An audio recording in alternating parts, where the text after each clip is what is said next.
Alamin na natin ang magiging lagay ng panahon. Ihatid yan ang ating resident meteorologist na si Mang Tani. Good morning, Mang Tani.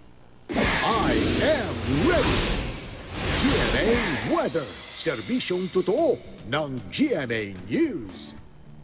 Good morning, Susan, at good morning mga kapuso. Isa pong low pressure area o LPA ang nasa loob ng Philippine Area of Responsibility at ito ay binabantayan ng Pag-asa. Huli nila ang namataan sa layong 970 kilometers dyan sa may silangan ng Kasiguran, Aurora. Malayo pa po yan dito sa Luzon mga kapuso at wala pa pong epekto sa magiging lagay ng panahon dito sa ating bansa at hindi rin to inaasahan na magiging isang bagyo. Ayon sa Pag-asa, nakaka-apekto yung trough o yung pong extension nitong LPA na yan dito sa may Eastern at Central Visayas at posible rin po magbigay ng mga pagulan dito sa Caraga at Davao Region, dyan naman sa Mindanao.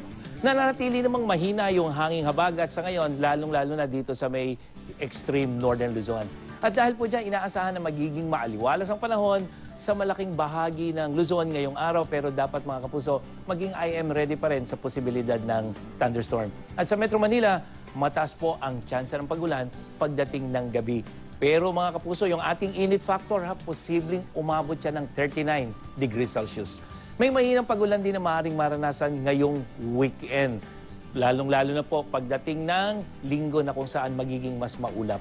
Mataas naman ang posibilidad ng hanggang katamtamang pagulan ng thunderstorm dito sa malaking bahagi ng Visayas, lalong-lalo na itong Eastern at Central sections. At ganyan din po inaasahang panahon sa Mindanao, may posibilidad ng pagulan, lalong-lalo na pagdating ng hapon yan hanggang sa gabi. At yan ang latest mula sa GMA Weather. Ako po si Nathaniel Cruz. Magplano para sigurado. I am ready. Serbisyong totoo ng GMA News. Maraming salamat, Mang Tani.